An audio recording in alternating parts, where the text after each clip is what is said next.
یوسفزی یا اسپازی ویل کېږي چې تر غلزي وروسته یوسفزی د پښتانه یو لوی ټبر دی او کابو تر 4 میلیونه ډیر خلک لري خو دا د ځینو خلکو انده ده او بیا ځینې پکې دا هم وایي چې نه داسې نه ده یوسفزی یوازې په خیبر پښتونخوا کې د 2023 زیږدیز کال د سرشمیر تر مخې کابو 12 میلیونو خلکو ته رسیږي کېدای شي دا ډول سرشمېرنې به د سیمې ټول خلک شمېري تر دې چې یوازې یوسفزی دې وشمېري ولې که یوسفزی کم هم وګڼو یعنی حتی د 4 میلیونو په حساب هم نو یوازې د پښتانه یو ټبر چې اسپازی یا یوسفزی نومیږي په سرشمیر کې د ټول تاجکستان هومره ولس دی دوی له افغانستانه تر ختیځ ایران پورې پراته دي خو تر ټولو لوی شمېر یې په خیبر پښتونخوا کې دی سوات شانګله بونیر دیر د باجوړ دریمه برخه ملکند مردان صوابۍ ابټاباد د ابټاباد جدون چې د صوابۍ د ګدون خلک دي د افغانستان تر 22 صوبو یا ولایتونو پورې په تیره بیا کابل زابل فراه کونړ لغمان او لوګر او حتی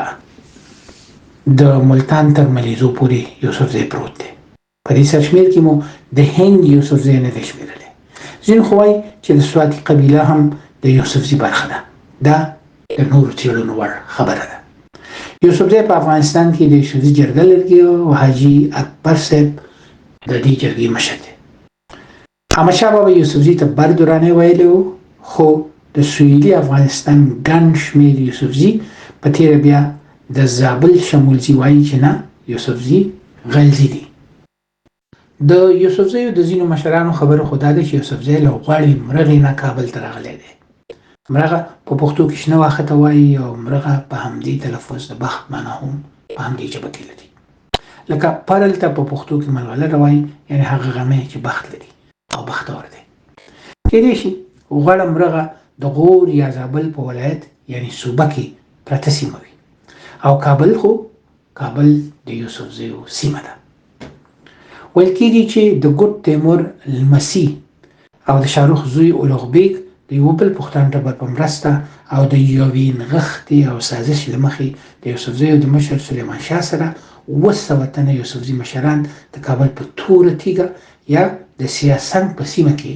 چې د یوسفزیو د مشرانو په توی شوې وینه توره شوه له تیغه تیر او شهیدان کړل او یوسفزی ځینې خلک بورترین ګڼي خو دا ټولې خبرې لا پراخې علمي او پوهنیزې څېړنې غواړي او د یوسفزي او په لویه کې د ټول پښتانه د تاریخ لویې برخې د پښتانه مورخ لخوا د DNA د ارثي او پراخو تاریخي او ټولنیزو څېړنو وروسته لیکل غواړي د بدبخته دا تاریخ تر ډېره اوس هم ناڅرګنده دی ګونګی دی او پښتنو نه دی لیکلی